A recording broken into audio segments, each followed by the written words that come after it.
What's going on, kids? It is Dr. Scott Summers coming at you once again from the X-Lair on All Hallows Eve, the night before Halloween night. I thought I'd do a little bit of a dress up for you. This is my Cyclops X-Men, Uncanny X-Men Revolutionary Leader costume.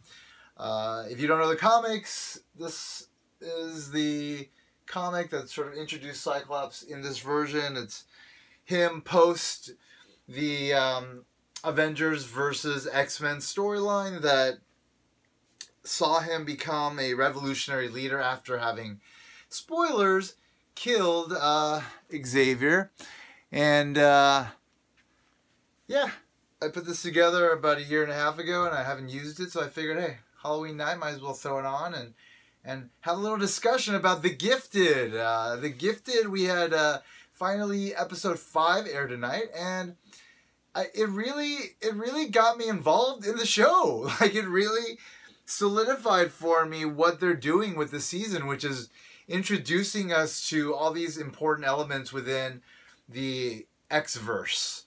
You've got the Purifiers, you've got the Morlocks, and you've got the Inner Circle.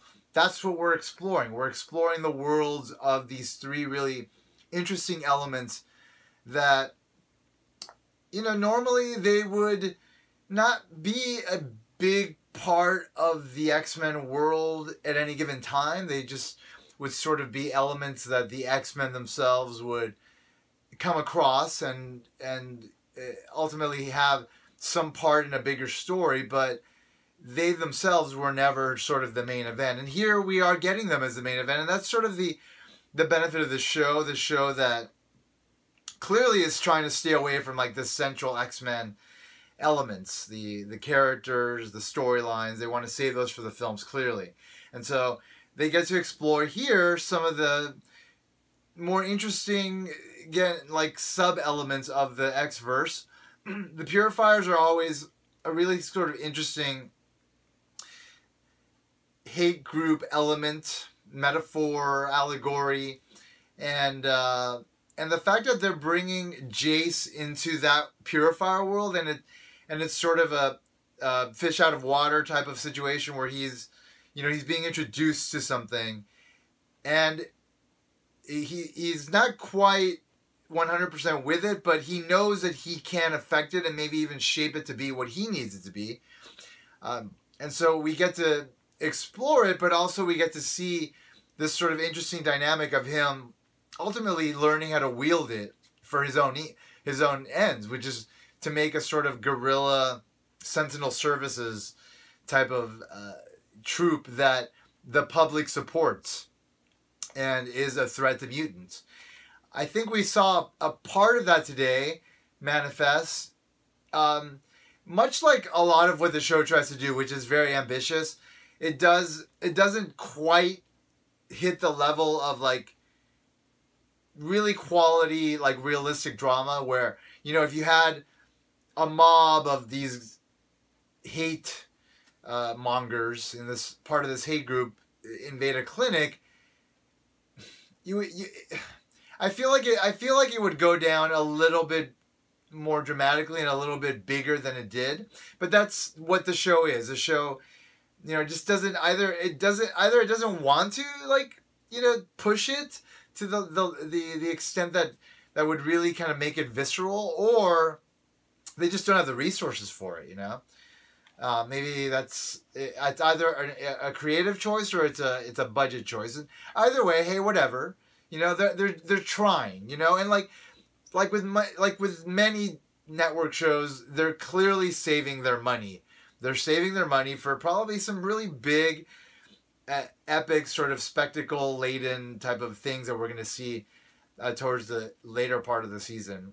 Because clearly, the Inner Circle plan is the central kind of momentum-building arc to the story that's going to come to a head eventually. And what they're planning to do is pretty major. And if they're going to try to pull it off in a way that you know would be of quality and reflect well on the show, then they need to put some serious resources into it. I mean, we're talking about Revolution, essentially, and a lot of powers are going to have to be exhibited, and so it should be pretty interesting. But clearly, we're going to have the Mutant Underground as sort of a counterbalance to that. So we're going to see a lot of them kind of emerging as sort of like powerful enough to be able to potentially stop the Inner Circle's plan. And maybe the Morlocks are going to play an interesting role in that. So the Morlocks, we got a little bit more of the Morlocks today, and I'm half okay with what is happening with the Morlocks. The quality of what we're seeing in terms of like the production design, the costumes, everything we're seeing is pretty good. It's not exceptional, but it's pretty good. But it feels a little small, but it's pretty good in terms of, again, like the show being ambitious and trying to take us somewhere bigger than they're capable of taking us. So I'm okay with that, but I really like the characters. I really like this Urg guy, and I like the idea of like him trying to seduce Blink into the mix, and also I like that Blink finally got her name, which is pretty cool, you know, to have that kind of moment happen. I like that a lot. I love moments like that, and we need more moments like that, you know, to kind of just like take us back to like where it all came from, right? Like the place where it needs to go back to, which is like its origins. Clarice, great, but Blink is who this character is. So let's start calling her Blink, and let's have a moment in the show where she realizes, okay, this is my name. And the guy playing Urg is really great. Like, he's a really great actor, and he's totally selling everything that I'm expected to buy from him as a leader of the Morlocks in DC, right?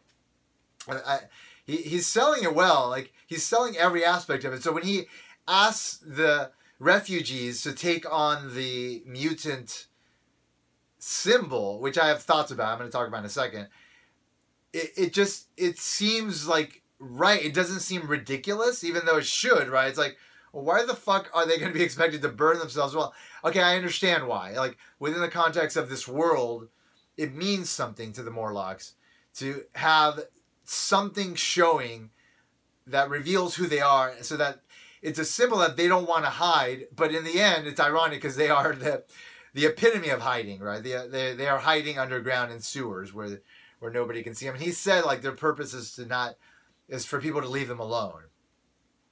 Anyway, there's like an interesting sort of ironic aspect to that whole thing. Now, the symbol itself, I mean, clearly it's a callback in some way to the Bishop symbol, right? The symbol that Bishop has on his face from, his timeline, which is something that is branded on them in order to basically, easily identify them so that they can be enslaved, right? It's sort of, it's a metaphor for the type of I guess the markings, the numbers that were put on the Jews in the concentration camps during World War II.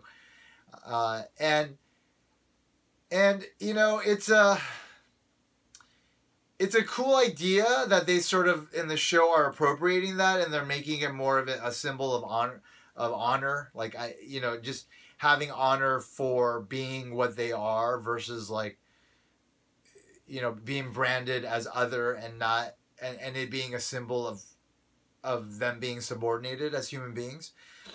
I like that, but I don't like that it's on the cheek. Like, why not over the fucking eye? Why not? Why not just do it that way? And yeah. Well, I guess maybe they know that purists like myself would have gone all over and been like, hey, wait a minute.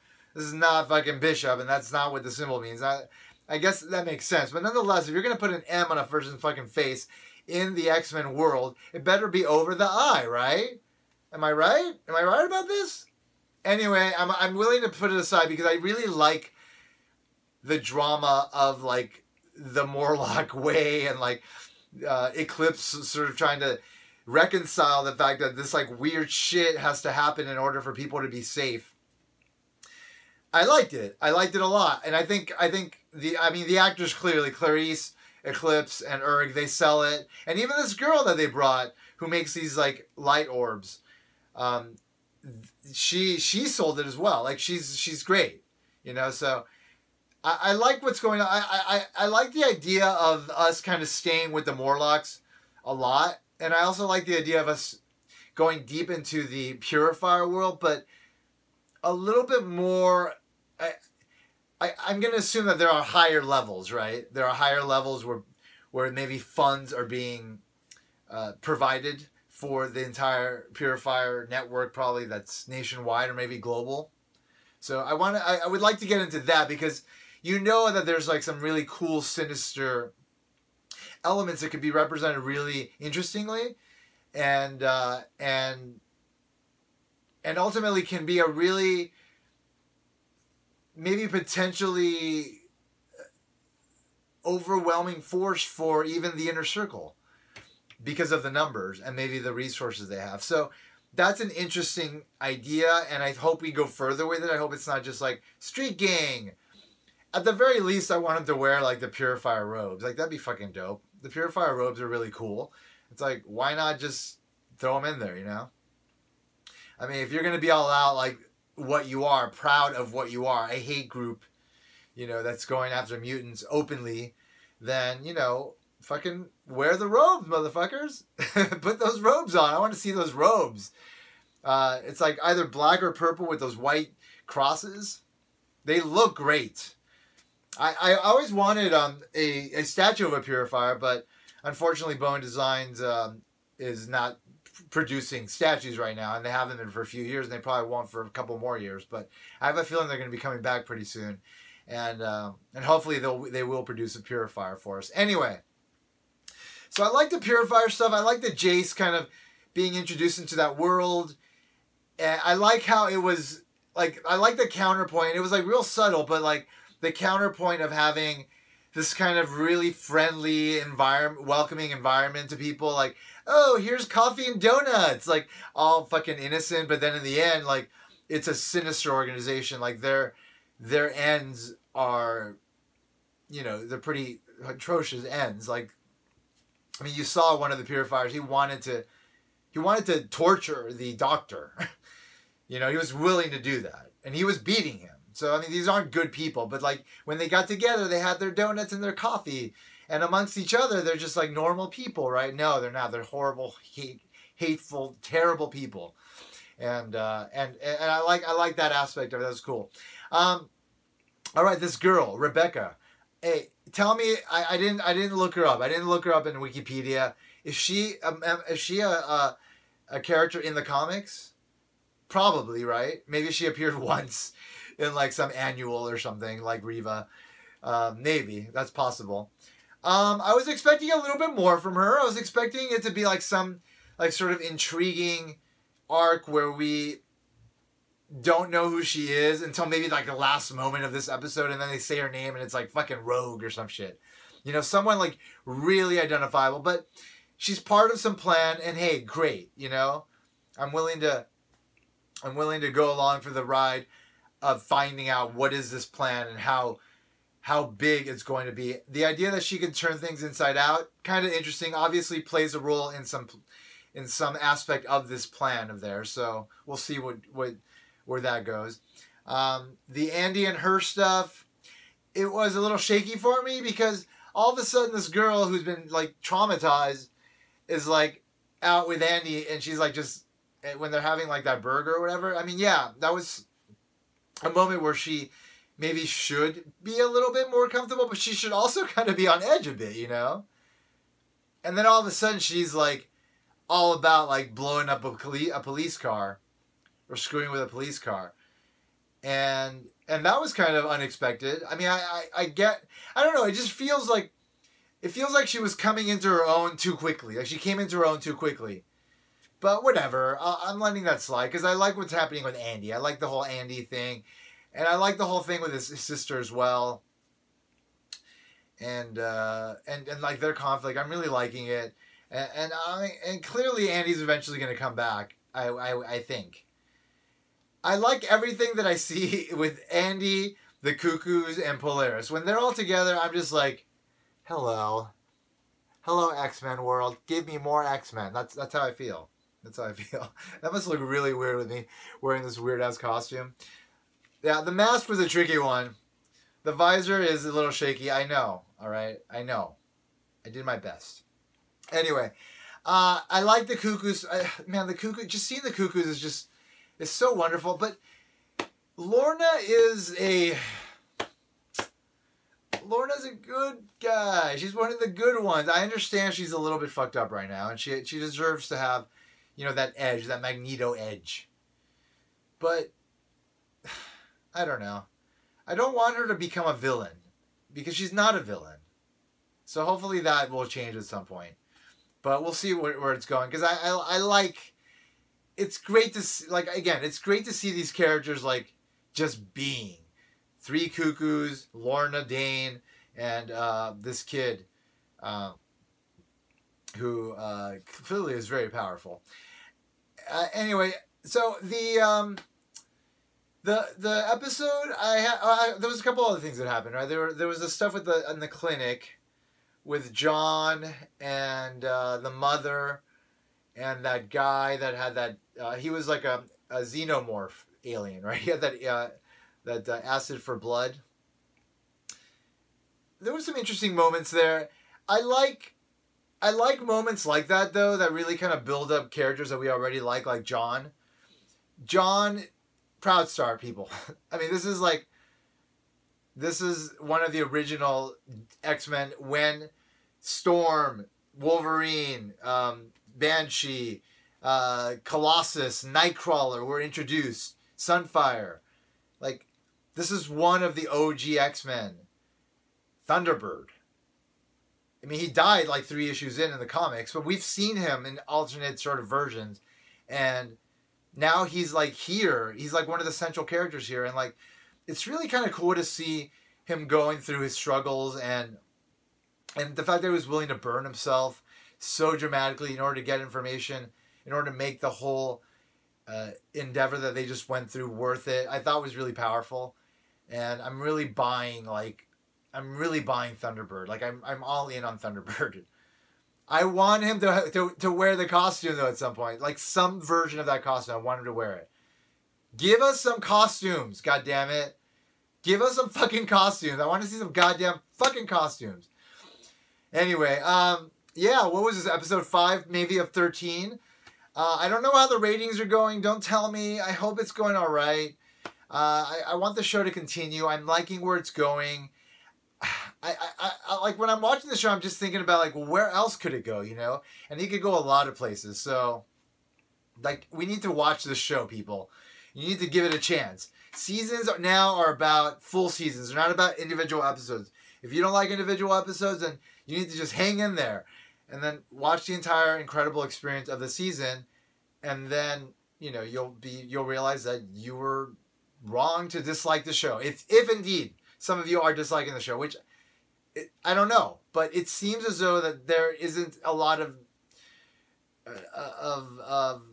love for this show. I'm not getting a lot of love for the show, and I want more love for the show.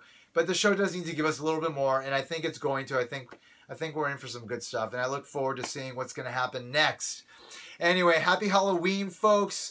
It's really great to be able to have this show and so many other things to enjoy in this world of that Marvel has created for us, and I'm just excited to see where it's all going to lead.